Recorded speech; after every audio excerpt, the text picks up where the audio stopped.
بسم اللہ الرحمن الرحیم۔ السلام علیکم۔ میں ہوں آپ کا بھائی عباس حمدانی اور آپ دیکھ رہے ہیں جعفریات ٹی وی۔ آج کا ہمارا موضوع گفتگو ہے خود احتسابی۔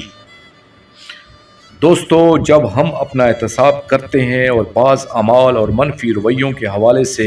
اپنا تجزیہ کرتے ہیں تو پتہ چلتا ہے کہ ہم شیعہ شہنشاہ زمانہ اجل اللہ فرج شریف کی دشمنی کر رہے ہیں۔ اس کے باوجود اس خوش فہمی میں مبتلا ہیں کہ ہم ان سے محبت کرتے ہیں اور وہ ہم سے محبت کرتے ہیں اور ان کا ہمارے سوا کوئی نہیں ہے، نعوذ باللہ۔ دوستو، یہ دیکھیں، آپ کے ایک دوست کا والد قتل کر دیا جاتا ہے اور وہ انتہائی معزز نیک دیندار شخص بھی ہو اور آپ میں سے کوئی آدمی اس کے قتل کو کیش کروانا شروع کر دے،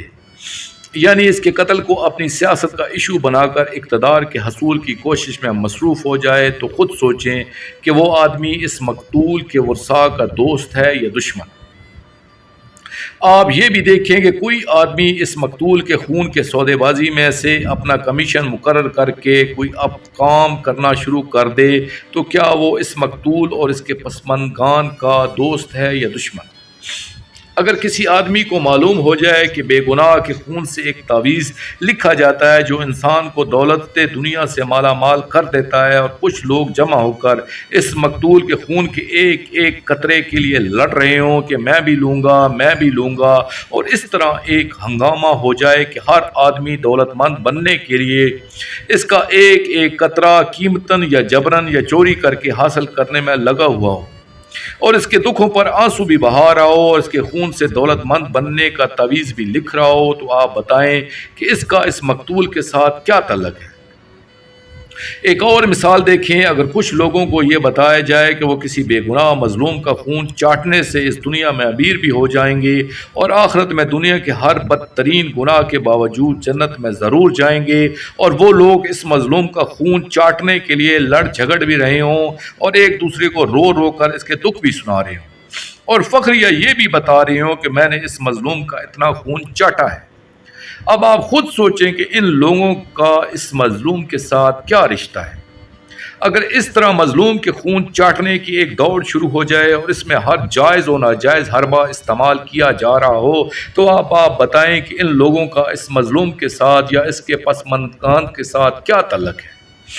آپ نے کبھی یہ سنا ہو کسی آدمی کا والد قتل ہوا ہے اور وہ اسے اس نیت کے ساتھ رو رہا تھا کہ اسے رونے سے جنت ملے گی، یا مقتول والد کے رونے سے اسے ثواب ہوگا، یا مقتول والد کے رونے سے اس کے گناہ بخشے جائیں گے، یا اسے دنیا یا عقبہ کا کوئی فائدہ ہوگا؟ جب ہمارا اپنے مقتولوں کے ساتھ ایسا رویہ نہیں ہے تو پھر ہمارا اپنے ائمہ ہدا علیہ الصلوۃ والسلام کے ساتھ یہ رویہ کیوں ہے؟ جب ہم اپنے رشتہ داروں کو روتے ہیں تو اس رونے کا محرک صرف درد دل ہی ہوتا ہے، اور جب ہم پاک خاندان علیہ الصلوۃ والسلام کے مصائب میں روتے ہیں تو دنیا و عقبہ کے لالچ کیوں ہمارے دلوں میں داخل ہو جاتے ہیں؟ کہیں ایسا تو نہیں ہے کہ ہم انہیں دل سے اپنا نہیں سمجھتے اور انہیں صرف حصول دنیا و آخرت کا ایک ذریعہ سمجھتے ہیں؟ اگر ایسا ہے تو پھر ہمیں ان کی محبت کا دعویٰ نہیں کرنا چاہیے، یا پھر اپنے رویوں سے ثابت کرنا ہوگا کہ ہم ان سے بے لوث محبت کرتے ہیں، اور ہمیں ان کی محبت میں چاہے دنیا میں بربادی اور آخرت میں جہنم ہی کیوں نہ ملے تو ہم خوشی سے قبول کریں گے اور ان کی محبت سے دستکش نہیں ہوں گے۔ دوستو، انسان کو پاک ذوات کے ساتھ جو رویہ رکھنا چاہیے، اس کا اتنا ترین معیار یہ ہے کہ ہم ان کے ساتھ کم از کم اپنے جیسا رویہ رکھیں، یعنی جو کچھ اپنے لیے پسند کرتے ہیں ویسا ہی ان سے رویہ رکھیں، حالانکہ یہ رویہ تو ایک مومن بھائی کے ساتھ رکھنا چاہیے تھا، مگر پھر بھی ہم یہی رویہ اپنے مالک اجل اللہ فرج شریف کے گھر کے ساتھ رکھ لیں تو بھی درست ہے، مگر ہم تو اپنے بارے میں جو طرز عمل پسند نہیں کرتے وہی ان کے بارے میں کر رہے ہیں۔ دوستو، آخر میں شکریہ ادا کروں گا اپنے مرشد کریم سید محمد جعفر الزمان نقوی البخاری سرکار دامِ ظلہ تعالیٰ کا۔ یہ مضمون میں نے ان کی کتاب انتصار ولایت اثر سے پیش کیا ہے،